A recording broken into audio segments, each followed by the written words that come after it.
काय होता? पौल सेवा करत होता, बर्नबास सेवा करत होता, पेत्र पण सेवा करत होता. त्या काळामध्ये पण लोक काय म्हणायचे माहिती आहे का? काय म्हणायचे?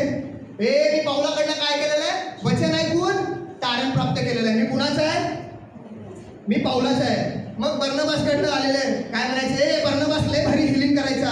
हा त्यांनी वचन पण सांगायचा. एक उदाहरण असं लिहिलं नाही, बर्नबास हिलिंग करायचा. पण मी बर्नबासच्याकडनं काय केलेलं आहे? तारण प्राप्त केलेलं आहे. मी बर्नबासचा आहे. मी पेत्राकडनं तारण प्राप्त केलेलं आहे. मी कुणाचा आहे? पेत्राचा आहे. परंतु ज्या वेळेस या गोष्टी पौलाला बघितलं आणि खरोखर पौलाला ते प्रगतीकरण मिळालं आणि म्हणून पौल करंथीकराच्या पत्रामध्ये लिहितो. जरा वाचू आपण. जर बघा करंथीकराचे पहिले पत्र याचा 3रा अध्याय आणि जर तुम्ही 4, 5, 6 वचन वाचाल तरी तो तुम्हाला पाहायला मिळणार की आमच्या जीवनामध्ये पण कोण श्रेष्ठ पाहिजे. आमच्या जीवनामध्ये आम्ही सर्वात प्रथम प्राधान्य कुणाला द्यायला पाहिजे? आम्ही शिकायला पाहिजे. जर आम्ही शिकणार ना तर ऑटोमॅटिकली आमचं आत्मिक जीवन या जगामध्ये चालत असताना आमचं जीवन काय होणार? आशीर्वादित होणार. जर आम्ही शिकणार, आम्ही आमचं लक्ष कुठं लावलं?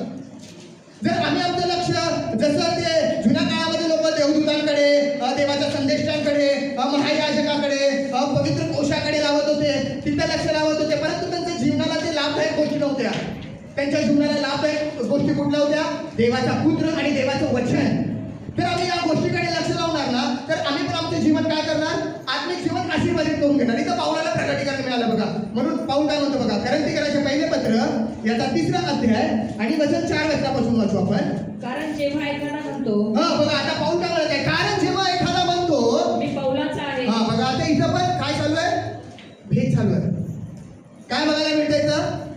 जसं आजच्या ह्याच्यामध्ये म्हणतात मी त्या पास्टरचा आहे, आपण नाव घ्यायचं नाही, मी त्या डिनॉमिनेशनचा आहे.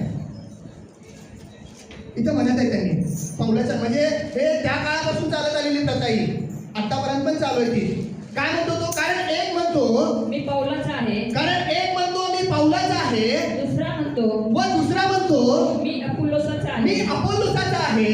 तेव्हा तुम्ही मानवच आहात. तेव्हा तुम्ही काय आहे? तेव्हा तुम्ही मानवच आहात की नाही? अपुल्लोस कोण? अपोल्लोस कोण? आणि पाऊल कोण? आणि पाऊल कोण? ज्यांच्याद्वारे तुम्ही विश्वास ज्याच्याद्वारे तुम्ही विश्वास ठेवला असे ते सेवक आहे. असे ते देवाचे भक्त कोण आहे?